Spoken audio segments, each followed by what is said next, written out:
नमस्कार। आज हम एनसीईआरटी अध्याय 4 परमाणु की संरचना व्याख्यान भाग 6 पढ़ने वाले हैं और आज हम कवर जो करेंगे, आज जो विषय पढ़ेंगे वह हम लेंगे अनुभाग 4.5.1 से और 4.5.2 से। तो ये दो अनुभाग आज हम इस अध्याय में पढ़ने वाले हैं, है ना। तो चलिए शुरुआत करते हैं। यह अस्वीकरण है। आज का जो सीखने का उद्देश्य है, इस व्याख्यान में भाग लेने के बाद आप किस चीज में सक्षम होंगे, किस चीज को समझने में सक्षम होंगे, आइए वो देखते हैं। सबसे पहले है परमाणु क्रमांक और द्रव्यमान संख्या तथा उनके संकेत को हम समझेंगे। तो आज हम जानेंगे परमाणु संख्या क्या होती है, द्रव्यमान संख्या क्या होती है, कैसे हम उन्हें उनके संकेत द्वारा हम उन्हें दिखाते हैं, कैसे लिखते हैं। आज इन सब के बारे में हम विस्तार से चर्चा करेंगे। तो चलिए अब देख लेते हैं कि कौन से ऐसे विषय हैं जो आज हम अपने पाठ में शामिल करने वाले हैं एनसीईआरटी के अनुसार। तो सबसे पहले हम पढ़ेंगे एनसीईआरटी अनुभाग 4.5.1 जो कि है परमाणु संख्या, जिसमें हम परमाणु संख्या के बारे में चर्चा करेंगे। उसके बाद है अनुभाग 4.5.2 जिसमें हम अपने अगले विषय, मुख्य विषय यानी द्रव्यमान संख्या के बारे में चर्चा करेंगे। उसके बाद हम पाठ्यनिहित प्रश्न 1 और 2 को हल करेंगे और उसी के साथ साथ हम अभ्यास प्रश्न 12 और 14 को भी देखेंगे और अंत में हम इस पाठ को सारांश के साथ खत्म करेंगे।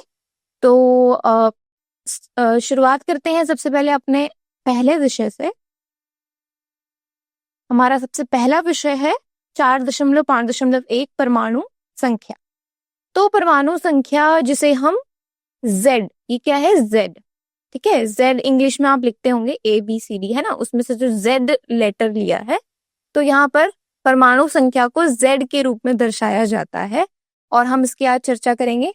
और जो परमाणु संख्या होता है दरअसल वह किसी भी तत्व का एक मौलिक गुण होता है ना। जो हमारे तत्व हैं, जो हमारे पीरियोडिक टेबल में होते हैं, उनमें किसी भी तत्व को दिखाने के लिए उसका एक मौलिक गुण जो होता है वह होता है परमाणु संख्या, उसकी परमाणु संख्या। तो हर तत्व की अलग अलग परमाणु संख्या होती है। परमाणु संख्या Z परमाणु के नाभिक में प्रोटॉन की संख्या होती है, यानी किसी भी परमाणु के नाभिक में कितने प्रोटॉन मौजूद हैं, यह गिनती Z से हम बता सकते हैं। Z यानी परमाणु संख्या। यह तत्व को परिभाषित करता है और एक उदासीन परमाणु में इलेक्ट्रॉनों की संख्या के बराबर होता है। अगर हमारा परमाणु उदासीन है, उसमें कोई भी किसी भी प्रकार का चार्ज नहीं है, आवेश नहीं है, तो हम Z से परमाणु संख्या से उस तत्व की या उस परमाणु की इलेक्ट्रॉन की संख्या को बता सकते हैं। क्यों? क्योंकि जो परमाणु क्रमांक होता है वही किसी भी परमाणु के अंदर कितनी इलेक्ट्रॉन की संख्या मौजूद है उसके बराबर पाया जाता है। किसी भी तत्व के सभी परमाणुओं की परमाणु संख्या एक समान होती। तो अगर आप कोई भी तत्व लें, जैसे हमने लिया सोडियम, है ना, सोडियम एक तत्व है। अब उसके जितने भी परमाणु होंगे, चाहे वो किसी भी हमारे यौगिक में किसी भी यौगिक में मौजूद हो, ठीक है, किसी भी यौगिक में सोडियम तत्व अगर मौजूद है, उसके हर परमाणु की परमाणु संख्या एक ही होगी, समान ही होगी। उदाहरण के लिए जैसे कि कार्बन, है ना, कार्बन में भी क्या होता है, कार्बन की जो परमाणु संख्या होती है वो होती है 6।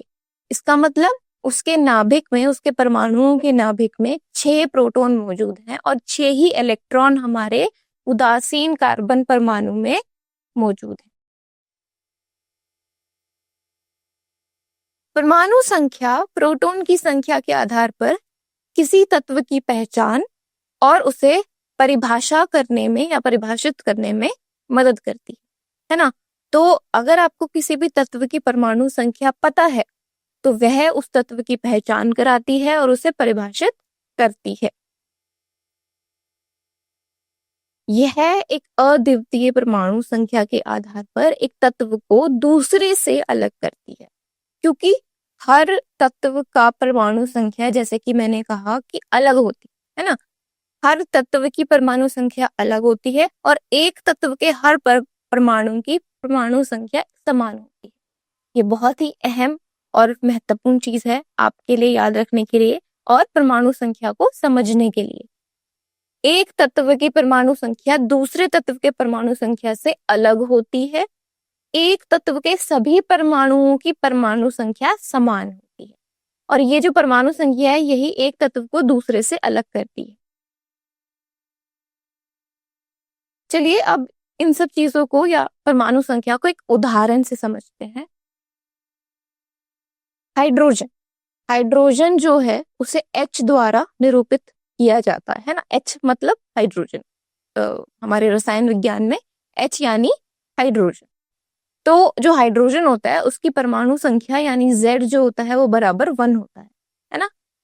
1 यानी 1। तो पहला जो हमारा तत्व है वह होता है हाइड्रोजन। इसका अर्थ यह है कि हमारी आवर्त सारणी यानी पीरियोडिक टेबल में जो पहला तत्व होता है वह कौन सा होता है? हाइड्रोजन, क्योंकि उसकी परमाणु संख्या है 1, Z बराबर 1। अब इसके साथ साथ जो नाभिक में इसके प्रोटॉन है, क्योंकि इसकी जो परमाणु संख्या है वह 1 है तो वही इसके बराबर होगी किसके कि इसके नाभिक में कितने प्रोटॉन पाए जाते हैं, है ना। तो हाइड्रोजन के नाभिक में 1 ही प्रोटॉन पाया जाता है, इसीलिए उसकी परमाणु संख्या Z बराबर 1 होती है। ठीक है। अब कार्बन, कार्बन जो है C से निरूपित किया जाता है। अगर आप C लिखते हैं रसायन विज्ञान में इसका मतलब है कार्बन। कार्बन में जो हमारी आवर्त सारणी है उसमें कार्बन 6 नंबर पे आता है, इसीलिए उसकी जो परमाणु संख्या है वो 6 होती है। ठीक है। जो कार्बन है वो एक कार्बनिक रसायन शास्त्र में बहुत ही महत्वपूर्ण तत्व होता है। ये आप आगे और अगली कक्षाओं में भी पढ़ेंगे इसके बारे में और इसके अलग अलग यौगिकों के बारे में विस्तार से। अभी के लिए बहुत ही महत्वपूर्ण चीज कि जो कार्बन है वह C से निरूपित किया जाता है। इसकी परमाणु संख्या Z बराबर 6 होती है, यह आवर्त सारणी में 6 नंबर पर आता है। कार्बन में 6 प्रोटॉन पाए जाते हैं और 6 ही इलेक्ट्रॉन पाए जाते हैं। अगर आपका कार्बन उदासीन है, एक उदासीन परमाणु है, तो उसमें 6 इलेक्ट्रॉन पाए जाएंगे और उसके नाभिक में 6 प्रोटॉन पाए जाएंगे। यह हमने कहाँ से पता किया? यह हमने उसकी परमाणु संख्या Z बराबर 6 से पता किया। अब कार्बन की एकाधिक बंधन बनाने की क्षमता होती है जो हमारे जीवन और जटिल अणुओं के निर्माण के लिए काफी आवश्यक होती है। अब बात करते हैं परमाणु द्रव्यमान की उत्पत्ति के बारे में। ठीक है, तो इसके बारे में चर्चा शुरू करते हैं। तो किसी भी परमाणु का द्रव्यमान मुख्य रूप से उसके प्रोटॉन और न्यूट्रॉन से आता है। अभी तक हमने पढ़ी परमाणु संख्या, है ना। अब पढ़ते हैं कि परमाणु का द्रव्यमान क्या है, द्रव्यमान संख्या कैसे पता करते हैं। तो किसी भी परमाणु का अगर द्रव्यमान आपको पता करना है तो वह मुख्य रूप से उस परमाणु के प्रोटॉन और न्यूट्रॉन से आता है। अब प्रोटॉन न्यूट्रॉन क्या होता है? इलेक्ट्रॉन जो होते हैं वो परमाणु के नाभिक के चारों ओर घूमते हैं, लेकिन जो परमाणु के नाभिक के अंदर मौजूद होते हैं वह होते हैं प्रोटॉन और न्यूट्रॉन, है ना। अब कितने प्रोटॉन और कितने न्यूट्रॉन परमाणु के नाभिक में है, यही जो है वह उसका द्रव्यमान संख्या बताता है। तो किसी भी परमाणु का द्रव्यमान मुख्य रूप से उसके प्रोटॉन और न्यूट्रॉन से ही आता है। प्रोटॉन और न्यूट्रॉन नाभिक के अंदर पाए जाते हैं। वे परमाणु के एक भारी घटक हैं यानी इनका द्रव्यमान काफी ज्यादा होता है और इसके अधिकांश द्रव्यमान के लिए जिम्मेदार है। यानी परमाणु का अधिकांश द्रव्यमान प्रोटॉन और न्यूट्रॉन के भारी द्रव्यमान के कारण ही आता है। बात करें प्रोटॉन और न्यूट्रॉन की, तो प्रोटॉन और न्यूट्रॉन को सामूहिक रूप से न्यूक्लियॉन के रूप में जाना जाता है। क्यों? क्योंकि यह नाभिक यानी न्यूक्लियस के अंदर रहते हैं, इसीलिए हम इन्हें न्यूक्लियॉन कहते हैं, प्रोटॉन और न्यूट्रॉन दोनों को। अब चलिए द्रव्यमान संख्या के बारे में विस्तार से बात करते हैं। सबसे पहला चीज है कि द्रव्यमान संख्या को हम ए द्वारा दर्शाते हैं। ए है ना, ए लेटर अगर आपने लिखा हमारे रसायन विज्ञान में किसी भी परमाणु के लिए, इसका मतलब आप उसका द्रव्यमान संख्या बताना चाह रहे हैं। तो द्रव्यमान संख्या को हम ए द्वारा दर्शाते हैं और अब इसके बारे में आगे पढ़ते हैं। द्रव्यमान संख्या की गणना नाभिक में मौजूद प्रोटॉन और न्यूट्रॉन की संख्या को जोड़कर की जाती है। क्योंकि मैंने बताया कि जो प्रोटॉन और न्यूट्रॉन है वो कितने हैं किसी भी परमाणु के नाभिक में, वही बताता है कि उस परमाणु की द्रव्यमान संख्या क्या हो। तो द्रव्यमान संख्या एक परमाणु के नाभिक में कितने प्रोटॉन और कितने न्यूट्रॉन है उसकी गणना करके और उसकी संख्या को जोड़कर हम किसी भी परमाणु का द्रव्यमान संख्या बता सकते हैं। और जो द्रव्यमान संख्या है उसको प्रतीक ए द्वारा दर्शाया जाता है, जो कि परमाणु की द्रव्यमान संख्या के लिए इस्तेमाल किया जाता है।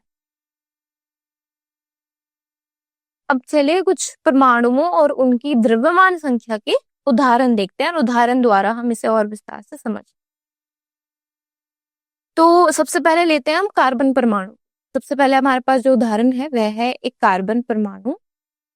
कार्बन के नाभिक में 6 प्रोटॉन होते हैं, क्योंकि कार्बन का जो परमाणु संख्या है वह 6 है। इसका मतलब उसके प्रोटॉन जो नाभिक में मौजूद है वो भी 6 है और इसे आवर्त सारणी का छठा तत्व बनाया, मतलब यह एक आवर्त सारणी का छठा तत्व होता है। न्यूट्रॉन की संख्याओं की बात करें तो कार्बन के नाभिक में न्यूट्रॉन की संख्या भी 6 होती है और ये परमाणु के द्रव्यमान में योगदान देते हैं। कौन? न्यूट्रॉन। लेकिन इसके आवेश में योगदान नहीं देते। कितना आवेश रहेगा उस परमाणु का, इसमें न्यूट्रॉन की भागीदारी नहीं होती है। और कार्बन की बात करें तो कार्बन में प्रोटॉन 6 हैं और न्यूट्रॉन भी 6 ही हैं उसके नाभिक में। तो कार्बन का द्रव्यमान संख्या कितनी होगी? ए बराबर 6 जोड़ दिया हमने उसमें 6 और, ठीक है, यानी 6 और 6 को हमने जोड़ दिया और इससे हमें क्या मिला? 12। 6 और 6 मिलकर क्या बनते हैं? 12। तो 12 यू जो है वो हम दिखा रहे हैं कि द्रव्यमान संख्या की यूनिट क्या है ना। तो जैसे आप किसी का भार कितना है उसे किलोग्राम में नापते हैं, है ना, ऐसे ही हम द्रव्यमान संख्या को यूनिट में नापते। तो हमने क्या किया? कार्बन परमाणु के द्वारा हमने समझा कि द्रव्यमान संख्या कैसे बताते हैं। कार्बन का परमाणु जो है उसके नाभिक में प्रोटॉन की संख्या 6 होती है और इसी तरह न्यूट्रॉन की संख्या भी 6 ही पाई जाती है, जिससे उसका द्रव्यमान संख्या आ जाती है 6 और 6 और दोनों को हमने क्या कर दिया? जोड़ दिया। तो प्रोटॉन की संख्या प्लस न्यूट्रॉन की संख्या, है ना, दोनों को जब हमने जोड़ा यानी 6 और 6 को जोड़ा तो कितना आया? 12। तो 12 यूनिट जो है हमारी द्रव्यमान संख्या है कार्बन परमाणु की। अगला उदाहरण जो है हमारा दिया गया है वह है एल्यूमिनियम परमाणु। अब एल्यूमिनियम के परमाणु में जो नाभिक है, ठीक है, एल्यूमिनियम परमाणु के नाभिक में प्रोटॉन की संख्या 13 होती है, ठीक है। प्रोटॉन की संख्या 13 यानी उसका जो परमाणु संख्या है वह भी 13 रही होगी और इससे हमें यह पता चलता है कि आवर्त सारणी में एल्यूमिनियम 13वां तत्व होता है, ठीक है। तो न्यूट्रॉन, अब न्यूट्रॉन की बात करें क्योंकि द्रव्यमान संख्या के लिए हमें प्रोटॉन और न्यूट्रॉन दोनों चाहिए। तो एल्यूमिनियम परमाणु के नाभिक में प्रोटॉन 13 है लेकिन न्यूट्रॉन कितने हैं? न्यूट्रॉन 14 हैं। तो 13 और 14, अब हम क्या करेंगे? इसके न्यूट्रॉन की संख्या क्या है? 14 है, यानी एल्यूमिनियम परमाणु के नाभिक में 14 न्यूट्रॉन होते हैं जो इसके समस्थानिक और स्थायित्व को निर्धारित करने में मदद करते हैं। अब क्या होगा? अब अगर हमें द्रव्यमान संख्या निकालनी है जो हम ए चिन्ह द्वारा दर्शाते हैं। तो द्रव्यमान संख्या के लिए हमें प्रोटॉन की संख्या न्यूट्रॉन की संख्या को जोड़ना पड़ेगा, यानी 13 और 14 को जोड़ना पड़ेगा, जिससे हमें मिलेगा 27। तो 13 और 14 कितने होते हैं? 27 और U यूनिट। ठीक है, तो ये हो गया हमारा एल्यूमिनियम परमाणु का द्रव्यमान संख्या, जो कि है 27, और कार्बन की कितनी थी? 12। ठीक है, तो इस तरीके से हम किसी भी परमाणु की द्रव्यमान संख्या का पता लगा सकते हैं अगर हमें उसके परमाणु के नाभिक में प्रोटॉन और न्यूट्रॉन की संख्या का मालूमात है तो। अब चलिए परमाणु संकेतन पर चर्चा करते हैं कि किसी परमाणु को संकेत करने के लिए क्या चिन्ह का इस्तेमाल करते हैं या कैसे दर्शाते हैं। परमाणु को, किसी भी एक परमाणु को सामान्य रूप से एक मानक संकेतन का उपयोग करके निरूपित किया जाता है, जैसे कि आरेख में आप देख सकते हैं। हमें सबसे पहले तत्व के प्रतीक को लिखना है। जैसे मान लीजिए तत्व का प्रतीक है X, ठीक है, तो हमने लिख दिया X। जैसे कार्बन का है C, तो हमने लिख दिया C। अब उसके ऊपर तरफ क्या लिखना है? द्रव्यमान संख्या। तो ऊपरी तरफ आती है द्रव्यमान संख्या और नीचे की तरफ आती है परमाणु क्रमांक। तो जैसे कि मान लो उसकी द्रव्यमान संख्या है A, तो आप X के ऊपर तरफ लिख देंगे A। परमाणु क्रमांक अगर है G यानी Z, तो X को लिख देंगे और X के नीचे की तरफ लिख देंगे Z। द्रव्यमान संख्या को हम A से दर्शाते हैं, है ना, इसीलिए लिखा A। परमाणु क्रमांक को हम Z से दर्शाते हैं, इसलिए लिखा Z। और X जो है हमारा वो किसी भी तत्व का प्रतीक है। ठीक है, तो इस तरीके से हम परमाणु को दर्शाते हैं। किसी भी परमाणु को इस संकेत द्वारा हम दर्शाते हैं, जिसमें बीच में आता है तत्व का प्रतीक, उसके ऊपर एक छोटे में लिखा जाता है द्रव्यमान संख्या और नीचे छोटे में लिखा जाता है परमाणु क्रमांक। जैसे कि मैंने बताया कि यहाँ पर जो X है वह तत्व का प्रतीक है, A जो है वो द्रव्यमान संख्या को निरूपित करता है, यानी नाभिक के प्रोटॉन की संख्या को और न्यूट्रॉन की संख्या को दिखा रहा है ना, क्योंकि A क्या है? द्रव्यमान संख्या, जो होती है प्रोटॉन और न्यूट्रॉन की कुल संख्या। वहीं Z जो है वो परमाणु संख्या है, परमाणु क्रमांक है, जो नाभिक में मौजूद प्रोटॉन की संख्या को एक किसी भी उदासीन परमाणु में दिखा रहा है। और इसमें एक उदासीन परमाणु में इलेक्ट्रॉनों की संख्या के बराबर भी Z होता है, तो ये इलेक्ट्रॉन की संख्या भी बता रहा है अगर हमारा जो प्रतीक जो हमारा तत्व है वह क्या है? उदासीन है। उदाहरण द्वारा समझते हैं। तो उदाहरण सबसे पहले हमने लिया नाइट्रोजन। तो नाइट्रोजन के लिए आप नाइट्रोजन परमाणु को कैसे आप लिखेंगे, कैसे संकेत करेंगे? सबसे पहले नाइट्रोजन के लिए आपको नाइट्रोजन का प्रतीक पता होना चाहिए। तो नाइट्रोजन तत्व का प्रतीक है N। ठीक है, तो नाइट्रोजन को हम N से दर्शाते हैं। उसके बाद उसका जो द्रव्यमान संख्या है यानी A बराबर 14, यानी जो नाइट्रोजन होती है उसके नाभिक में, उसके परमाणु के नाभिक में जो कुल संख्या है प्रोटॉन और न्यूट्रॉन की, वह मिलाकर कितनी है? 14। तो A बराबर हो गया 14। उसके बाद आता है Z यानी परमाणु क्रमांक, परमाणु संख्या।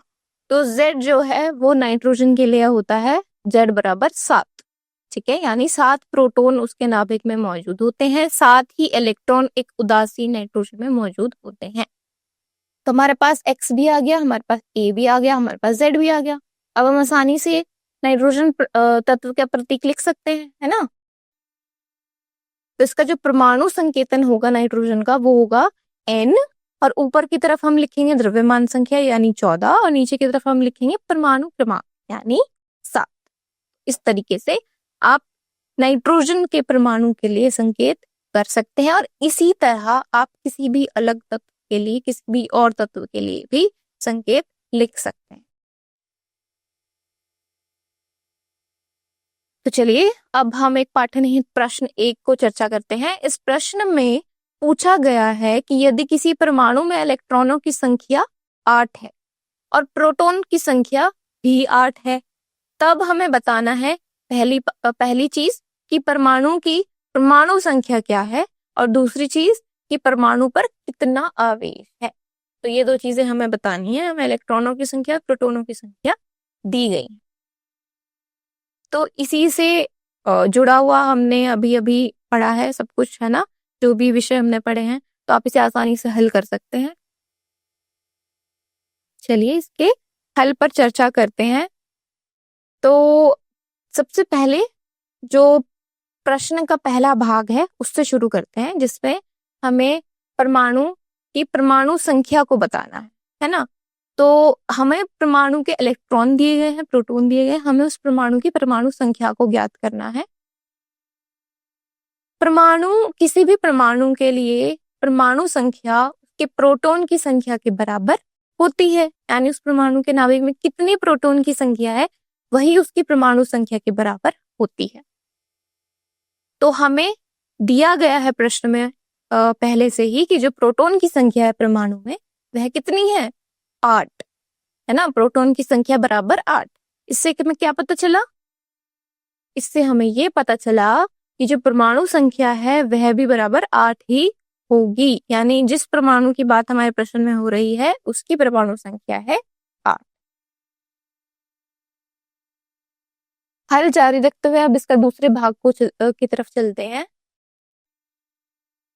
तो प्रश्न का दूसरा भाग पर चर्चा करते हैं, जो कि है परमाणु का आवेश। हमें बताना है कि परमाणु पर कितना आवेश होगा, है ना। तो अब हम परमाणु पर आवेश की गणना कैसे कर सकते हैं? इलेक्ट्रॉनों की संख्या को प्रोटॉन की संख्या से घटाकर कर सकते हैं, ठीक है। तो कितने इलेक्ट्रॉन हैं उसमें जो आप कह सकते हैं कि ज्यादा मौजूद है, क्योंकि इलेक्ट्रॉन और प्रोटॉन बराबर होने चाहिए किसी भी उदासीन परमाणु के लिए, है ना। अगर उस पे कोई आवेश मौजूद है तो हम इलेक्ट्रॉनों की संख्या को प्रोटॉनों की संख्या से घटा देंगे। जितना भी हमारे पास नंबर आएगा, जितना भी हमारे पास संख्या आएगी, वह उसके आवेश के बराबर होगी, ठीक है। यानी उतने उसके पास या तो इलेक्ट्रॉन कम है या इलेक्ट्रॉन ज्यादा है ना। आप ये, क्योंकि इलेक्ट्रॉन घट बढ़ सकते हैं, प्रोटॉन वही रहते हैं, है ना, किसी भी तत्व के परमाणु में, ठीक है। तो इसीलिए हम, और अगर किसी, सबसे बड़ी बात, किसी भी अगर तत्व के परमाणु पर कोई आवेश आता है, यह दर्शाता है कि या तो उसने इलेक्ट्रॉन ज्यादा ग्रहण कर लिए हैं, साझा कर लिए हैं, या फिर इलेक्ट्रॉन दान कर दिए, है ना। इसीलिए हम परमाणु के आवेश को पता करने के लिए इलेक्ट्रॉनों की संख्या को प्रोटॉनों की संख्या से घटा देते हैं, और यह हमें बताता है कि परमाणु उदासीन है या धनावेशित है या ऋणावेशित है। हमारे पास प्रोटॉन की संख्या और इलेक्ट्रॉन की संख्या दोनों हमारे प्रश्न में दी गई हैं, जो कि कितनी है, 8। प्रोटॉन की संख्या भी और इलेक्ट्रॉन की संख्या भी। अब क्योंकि दोनों ही बराबर हैं, इसीलिए उसके आवेश में कोई भी असंतुलन नहीं है। कैसे? तो आवेश के लिए हम क्या करेंगे, प्रोटॉन की संख्या और इलेक्ट्रॉन की संख्या को आपस में घटाएंगे, ठीक है। तो इलेक्ट्रॉन की संख्या कितनी है, 8। जब हम इसे प्रोटॉन की संख्या, जो कि पहले से ही 8 है, उससे घटाएंगे तो क्या आएगा, 0, ठीक है। तो इलेक्ट्रॉनों को प्रोटॉनों से घटाने पर हमें 0 प्राप्त होता है, और इसका मतलब यह है कि परमाणु का कोई भी कुल आवेश नहीं है ना। यानी हमारा जो परमाणु है वह एक उदासीन परमाणु है, ठीक। तो क्योंकि धनात्मक और ऋणात्मक आवेशों की संख्या समान होती है, परमाणु एक विद्युतीय रूप से उदासीन है, ठीक है। तो यह कोई भी तरीके का शुद्ध आवेश इसमें नहीं मौजूद है, हमारा परमाणु उदासीन है। तो हमने दोनों चीज पता कर ली, परमाणु संख्या भी और परमाणु का आवेश भी। तो परमाणु संख्या हमारी कितनी है, 8 है, यानी उसमें 8 प्रोटॉन मौजूद हैं, और इसका आवेश कितना है, 0, ठीक है। और क्योंकि इसका आवेश 0 है, इसलिए परमाणु में 8 इलेक्ट्रॉन भी मौजूद है, ठीक है। तो इलेक्ट्रॉन और प्रोटॉन की संख्या बराबर है, इसका मतलब हमारा परमाणु उदासीन परमाणु। अब चलिए अगले पाठ्यक्रम प्रश्न 2 को चर्चा करते हैं। प्रश्न हमें ऑक्सीजन और सल्फर परमाणुओं की द्रव्यमान संख्या ज्ञात करने के लिए तालिका या सारणी 4.1 का उपयोग करने के लिए कहता है, और यहाँ पर हमें तत्वों के बारे में जानकारी वाली एक सारणी दी गई है और हमें ऑक्सीजन और सल्फर के लिए प्रविष्टियों का पता लगाने की आवश्यकता है। ठीक है, तो उसके बाद हमें उत्तर के रूप में उनकी द्रव्यमान संख्या भी पता करनी होगी, लिखनी होगी। ठीक है, तो हमें ऑक्सीजन और सल्फर के बारे में काफी जानकारी इस सारणी में दी गई है और इसी के माध्यम से हमें ऑक्सीजन और सल्फर की परमाणु की द्रव्यमान संख्या का ज्ञात करना है। तो चलिए इसका हल देखते हैं। ऑक्सीजन और सल्फर परमाणुओं की द्रव्यमान संख्या ज्ञात करने के लिए पहले आवर्त सारणी में उनके तत्वों का पता लगाना पड़ेगा। ठीक है, तो ऑक्सीजन और सल्फर की द्रव्यमान संख्या ज्ञात करने के लिए सबसे पहले हमें सारणी की सहायता लेनी पड़ेगी। ठीक है, तो द्रव्यमान संख्या क्या होती है? द्रव्यमान संख्या किसी भी परमाणु के नाभिक में प्रोटॉन और न्यूट्रॉन की कुल संख्या होती है। अगर ऑक्सीजन की बात करें तो उसकी परमाणु संख्या 8 होती है, यानी उसमें प्रोटॉन कितने हैं? 8। और सबसे सामान्य समस्थानिक में भी 8 ही न्यूट्रॉन होते हैं, जिससे जो ऑक्सीजन है उसकी जो द्रव्यमान संख्या है वह 16 बन जाती है। 8 और 8 को जोड़ा तो हो गया 16। सल्फर की बात करें तो परमाणु संख्या सल्फर की कितनी होती है? 16, और यही इसकी प्रोटॉन की संख्या भी है। और इसका सबसे समस्थानिक सामान्य समस्थानिक में भी 16 ही न्यूट्रॉन होते हैं। तो प्रोटॉन और न्यूट्रॉन को जोड़कर आएगा द्रव्यमान संख्या। तो इसके परिमाण स्वरूप जो द्रव्यमान संख्या हो गई वो होगी 32, है ना। तो यहाँ पर हमने दी हुई सारणी का उपयोग करके ऑक्सीजन और सल्फर का द्रव्यमान संख्या ज्ञात करनी। तो किसी भी परमाणु की द्रव्यमान संख्या उसके नाभिक में मौजूद प्रोटॉन और न्यूट्रॉन की कुल संख्या होती है। ठीक है, अब जो प्रोटॉन है वह धनात्मक रूप से आवेशित कण होते हैं। ठीक है, यानी उनमें धनात्मक आवेश होता है, जबकि जो न्यूट्रॉन है वह उदासीन होते हैं और ये दोनों मिलकर परमाणु के द्रव्यमान का अधिकांश हिस्सा बनाते हैं, इसीलिए वह बराबर द्रव्यमान संख्या माने जाते हैं, इनका जोड़, है ना। तो अब ऑक्सीजन की बात करें तो ऑक्सीजन एक तत्व है जिसकी जो परमाणु संख्या है वह है 8, यानी हमारी आवर्त सारणी में यह 8वां तत्व होता है। तो इसके नाभिक में कितने प्रोटॉन हुए? 8, है ना। अब ऑक्सीजन का परमाणु द्रव्यमान जो होता है वह लगभग 16 परमाणु द्रव्यमान इकाई होता है। ठीक है, यानी प्रोटॉन और न्यूट्रॉन का जोड़ ऑक्सीजन में कितना हो गया? कुल संख्या हो गई 16। न्यूट्रॉन की संख्या अगर हम निकाले तो न्यूट्रॉन की संख्या ज्ञात करने के लिए परमाणु द्रव्यमान में से परमाणु संख्या घटानी होती है। ठीक है, तो ऑक्सीजन के लिए इसमें कितने हो गए? 8 न्यूट्रॉन हो गए, क्योंकि परमाणु संख्या कितनी है? 8। परमाणु द्रव्यमान कितना है? 16। ठीक है, हमें पता है कि द्रव्यमान संख्या प्रोटॉन और न्यूट्रॉन की संख्या का कुल माप होता है ना। तो न्यूट्रॉन की संख्या के लिए हम द्रव्यमान में से परमाणु संख्या को घटा देंगे। ठीक है, तो 16 में से 8 को घटा देंगे तो कितना आएगा? 8, यानी न्यूट्रॉन की संख्या ऑक्सीजन में कितनी है? 8। आप देख सकते हो कि जो परमाणु संख्या थी वह भी 8 थी, यानी प्रोटॉन भी 8 थे और हमारे न्यूट्रॉन की संख्या भी 8 आई है।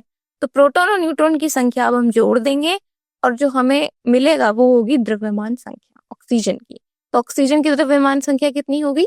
8 और 8 जोड़ के बनेगा 16। तो ऑक्सीजन की द्रव्यमान संख्या हो गई 16।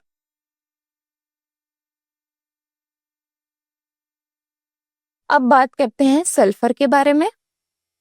सल्फर के लिए 16 प्रोटॉन होते हैं, यानी जो उसकी परमाणु संख्या होती है सल्फर की वह होती है 16, यानी 16 ही प्रोटॉन उसके नाभिक में मौजूद है।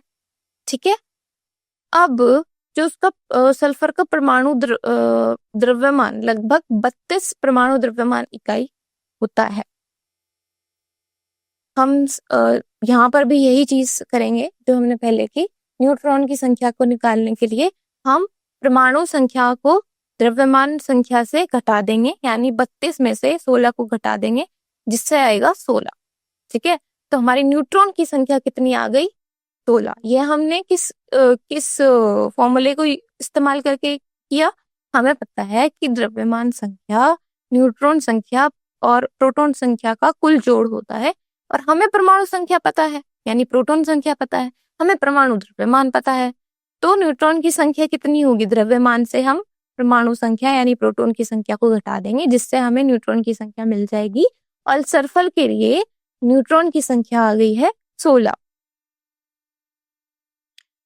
तो द्रव्यमान संख्या कितनी होगी? अब न्यूट्रॉन की संख्या 16 आ गई है, परमाणु संख्या 16 है, यानी प्रोटॉन भी 16 है। तो 16 और 16 का जोड़ दिया, हमारे पास आ गया 32। तो प्रोटॉन और न्यूट्रॉन की कुल संख्या सल्फर के लिए 32 है, और वही उसका द्रव्यमान संख्या होती है। तो हमने क्या किया? हमें करना था ऑक्सीजन और सल्फर परमाणु की द्रव्यमान संख्या ज्ञात करनी थी। तो हमने निकाल ली है दोनों की द्रव्यमान संख्या। क्या है वे? ऑक्सीजन के लिए है 16 और सल्फर के लिए है 32। अब अभ्यास प्रश्न 12 हल करते हैं। तो प्रश्न में कहा गया है कि परमाणु क्रमांक यानी Z एक तत्व के लिए कितना है? 3। हमें उस तत्व की संयोजकता ज्ञात करने के साथ ही तत्व का नाम बताना है। इसका हल देखते हैं। हमें दिया हुआ है कि किसी तत्व के लिए परमाणु संख्या यानी Z बराबर 3 है। ठीक है, और अगर आवर्त सारणी में देखा जाए तो Z बराबर 3 जो तत्व होता है वह होता है लिथियम। ठीक है, जिसे हम Li से दर्शाते हैं। ठीक है, तो परमाणु संख्या Z बराबर 3 वाला तत्व है लिथियम, और इसकी अगर हम इस तत्व की अगर हम संयोजकता पर चर्चा करें लिथियम की, तो परमाणु संख्या क्योंकि हमें Z बराबर 3 दी गई है, तो परमाणु संख्या 3 वाले तत्व का इलेक्ट्रॉनिक विन्यास क्या होगा? 2,1। ठीक है, तो उसका इलेक्ट्रॉनिक विन्यास कितना होगा? 2,1। अर्थात पहले कोश में 2 इलेक्ट्रॉन है।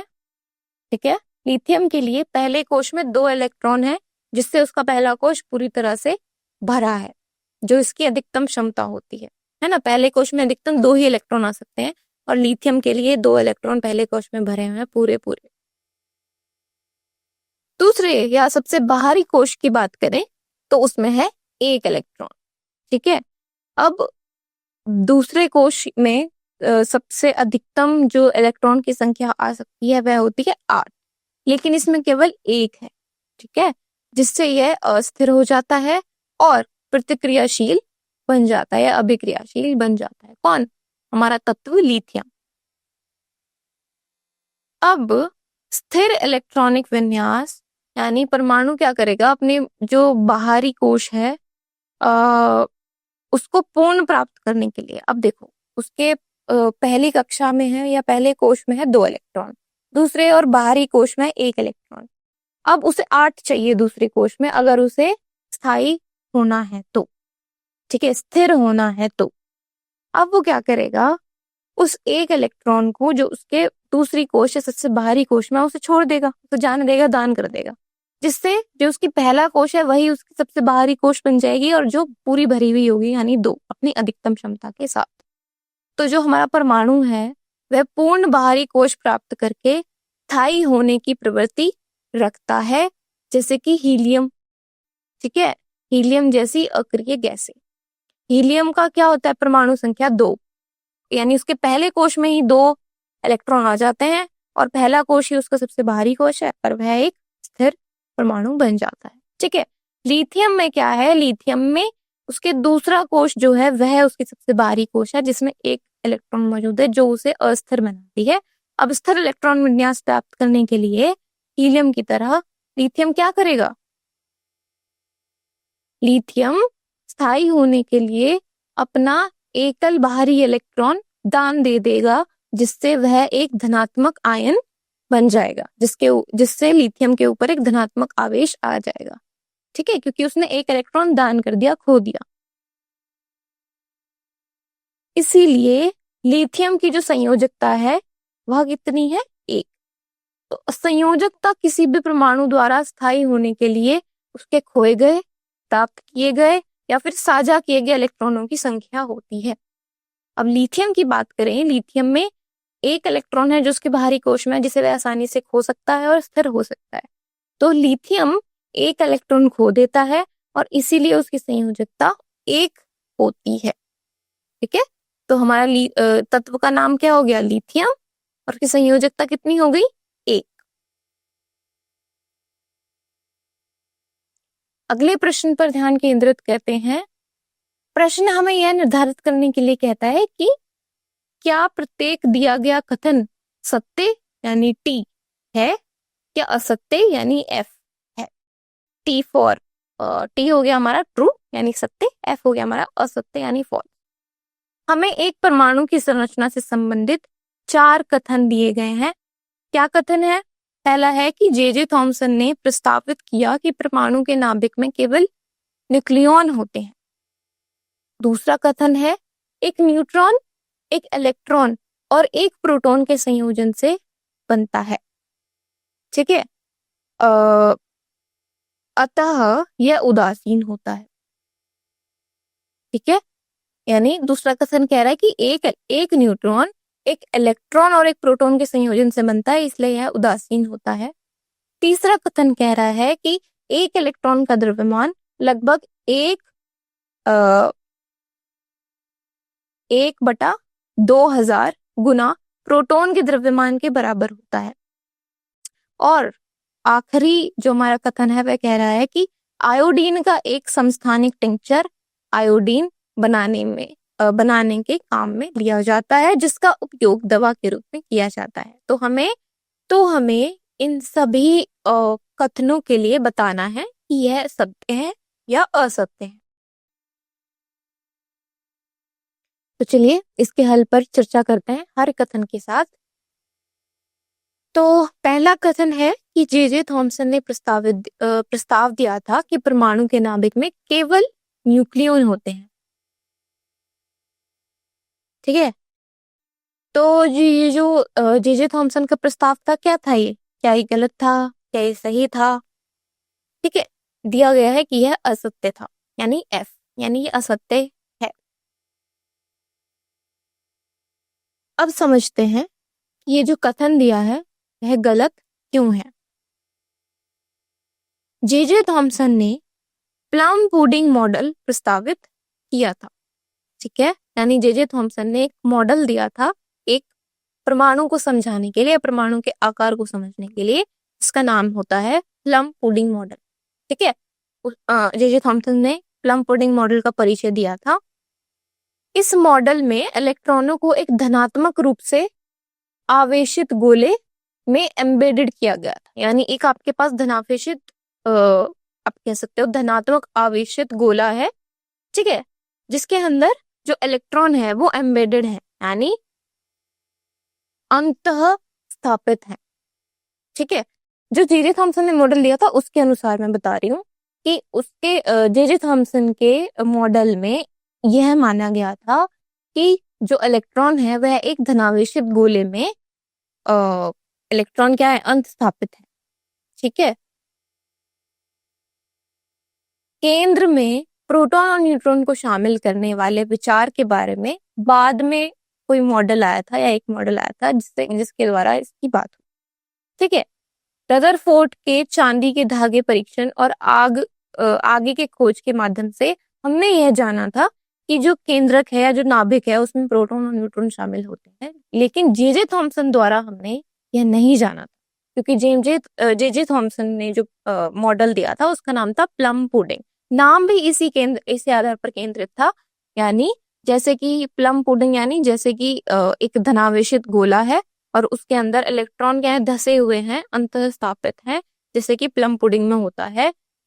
इसी तरीके से थॉमसन ने बताया था कि हमारा पूरा एक धनावेशित गोला है जिसके अंदर इलेक्ट्रॉन धसे हुए हैं। ठीक है, अब ये तो इस बात पर नहीं है कि नाभिक है, बीच में कहीं आ रहा है जिसके अंदर प्रोटॉन और न्यूट्रॉन है, ऐसा तो नहीं कह रहा है ये जे थॉमसन का प्लम पुडिंग मॉडल। ठीक है, इसीलिए जो हमारा मॉडल है या फिर जो कह सकते हो जो हमारा कथन है कि जे थॉमसन ने ही ये प्रस्ताव दिया था कि परमाणु के नाभिक में केवल न्यूक्लियॉन होते हैं। न्यूक्लियॉन हम प्रोटॉन और न्यूट्रॉन को कहते हैं, है ना। तो जे थॉमसन ने ये प्रस्ताव नहीं दिया था, इसीलिए हमारा यह कथन असत्य है, यानी फॉल्स है। ठीक है, ये प्रस्ताव कि हमारे परमाणु के नाभिक में केवल न्यूक्लियॉन होते हैं, ये आगे की रदरफोर्ड की जो मॉडल है उसके द्वारा दिया गया था। जे थॉमसन ने ऐसा नहीं कहा था, इसीलिए हमारा जो पहला कथन दिया गया है वह है असत्य। अब दूसरे कथन को देखते हैं। दूसरा कथन है कि एक न्यूट्रॉन एक इलेक्ट्रॉन और एक प्रोटॉन का संयोजन से बनता है, इसीलिए यह उदासीन होता है। यह कथन भी असत्य है। देखते हैं कि ऐसा क्यों है। तो पहली बात तो यह कि न्यूट्रॉन इलेक्ट्रॉन और एक प्रोटॉन के संयोजन से नहीं बनता। ठीक है, न्यूट्रॉन, इलेक्ट्रॉन और प्रोटॉन सब स्वयं में एक मौलिक कण है जो अलग अलग आवेश में होते हैं। ठीक है, जैसे कि न्यूट्रॉन जो है वो आवेश में उदासीन होता है, और उसके उदासीन होने का कारण ये नहीं है कि इलेक्ट्रॉन और प्रोटॉन को संयोजन से वह बना है, नहीं। इलेक्ट्रॉन ऋणात्मक होता है, ऋणावित होता है, और जो प्रोटॉन है हमारा वो पॉजिटिव यानी धनावित होता है ना।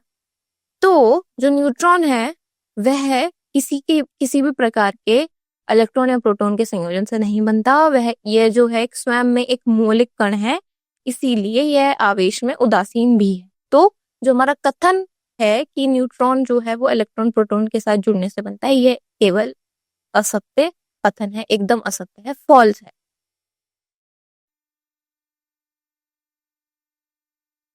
तीसरा कथन देखते हैं। तीसरा कथन है कि एक इलेक्ट्रॉन का द्रव्यमान एक प्रोटॉन के द्रव्यमान का लगभग 1/2000 गुना होता है।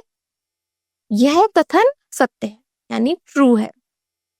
अब देखते हैं, समझने की कोशिश करते हैं कि ऐसा क्यों है, मतलब ये सत्य क्यों है ना कथन। तो जो एक प्रोटॉन है उसका जो द्रव्यमान है वह 1.6727 गुणा 10 और 10 की पावर में आ जाएगा -27, है ना। इतना किलोग्राम होता है।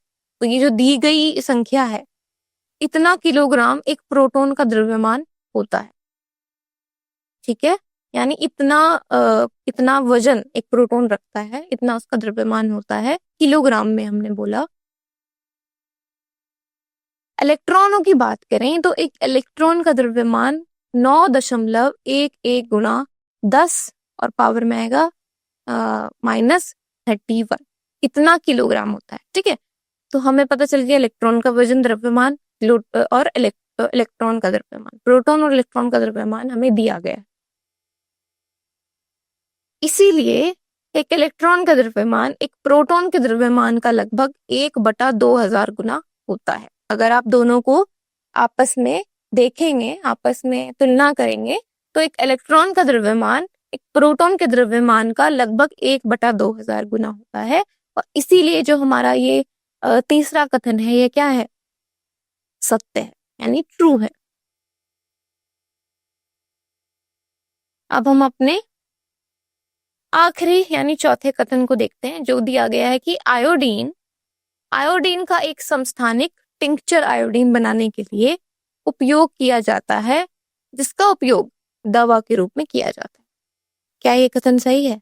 हाँ, ये कथन भी सत्य है, यानी ट्रू है। समझने की कोशिश करते हैं कि ये सत्य क्यों है।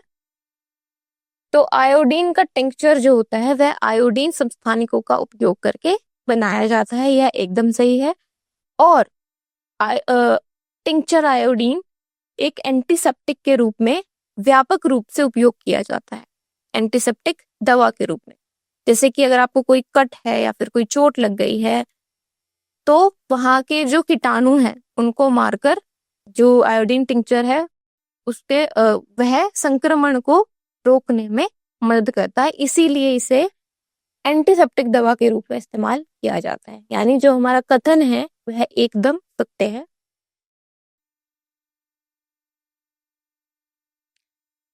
तो अब हम आज के लेक्चर के सारांश पर चर्चा करते हैं कि आज हमने क्या क्या पढ़ा, क्या क्या मुख्य बिंदु हमने देखे। सबसे पहले परमाणु क्रमांक से हमने शुरुआत की थी कि परमाणु क्रमांक Z से हम दिखाते हैं किसी परमाणु के नाभिक में मौजूद प्रोटॉन्स की संख्या होती है। यह एक तत्व की पहचान को परिभाषित करता है। उसके बाद हमने उदाहरण के लिए समझा था कि जैसे कि हाइड्रोजन है ना, हाइड्रोजन के लिए जो Z है वो बराबर 1 होता है, यानी ये पहला तत्व माना जाता है आवर्त सारणी में। ठीक है, यानी इसके अंदर प्रोटॉन कितने हैं? 1 है। दूसरा हमारा उदाहरण है कार्बन। कार्बन का जो Z है वो बराबर 6 होता है, जिसका अर्थ है कि इसमें भी 6 प्रोटॉन होते हैं और ये छठा तत्व होता है हमारी आवर्त सारणी में। अगला हमने समझा था द्रव्यमान संख्या के बारे में, जिसे हम A से दर्शाते हैं और द्रव्यमान संख्या नाभिक में मौजूद प्रोटॉन और न्यूट्रॉन की कुल संख्या होती है। इन्हें सामूहिक रूप से न्यूक्लियॉन कहा जाता है। प्रोटॉन और न्यूट्रॉन को हम न्यूक्लियॉन भी कहते हैं क्योंकि ये न्यूक्लियस के अंदर, नाभिक के अंदर मौजूद होते हैं। उदाहरण के लिए कार्बन, कार्बन का जो A है यानी द्रव्यमान संख्या है वह बराबर 12 है और एल्यूमिनियम का A बराबर 27 है। इसका अर्थ यह है कि कार्बन में 6 प्रोटॉन और 6 ही न्यूट्रॉन है, जिनका कुल हो गया 12, और एल्यूमिनियम में 13 प्रोटॉन और 14 न्यूट्रॉन है, जिनका कुल हो गया 27। अब हमने परमाणु संकेतन को देखा था कि परमाणु संकेतन को कैसे लिखा जाता है। तो हम इसे दिखाते हैं जैसे कि आप देख पा रहे हैं X और ऊपर हमने लिख दिया A यानी द्रव्यमान संख्या और नीचे हमने लिख दिया परमाणु संख्या यानी Z। ठीक है, तो इस तरीके से आप किसी भी परमाणु को संकेत कर सकते हैं। यहाँ पर जो X है वह एक तत्व का प्रतीक है, A द्रव्यमान संख्या को दिखा रहा है और Z परमाणु संख्या को बता रहा है। उदाहरण के लिए हमने देखा था नाइट्रोजन, है ना। नाइट्रोजन को हम कैसे लिख सकते हैं? N और ऊपर की तरफ हमने लिख दिया 14 जो कि उसका द्रव्यमान संख्या और नीचे की तरफ 7 जो कि उसकी परमाणु संख्या है, और N नाइट्रोजन तत्व का प्रतीक है। और अंत में हमने समझा था परमाणु पर कितना आवेश है वह कैसे पता करें। तो किसी परमाणु पर आवेश की गणना इस प्रकार की जाती है, प्रोटॉन की संख्या को हम और आप कह सकते हैं इलेक्ट्रॉन की संख्या को हम प्रोटॉन की संख्या से घटा देते हैं, जिससे हमें परमाणु पर आवेश का पता चल जाता है। और अगर प्रोटॉन की संख्या और इलेक्ट्रॉन की संख्या बराबर होते हैं तो परमाणु उदासीन होता है, और यदि इलेक्ट्रॉन कम होते हैं तो परमाणु धनावेशित होता है। वहीं अगर इलेक्ट्रॉन अधिक होते हैं तो परमाणु ऋणावेशित होता है। ठीक है, तो ये थे कुछ बहुत महत्वपूर्ण बिंदु जो आज के व्याख्यान में हमने पढ़े। आज के लिए इतना ही, धन्यवाद।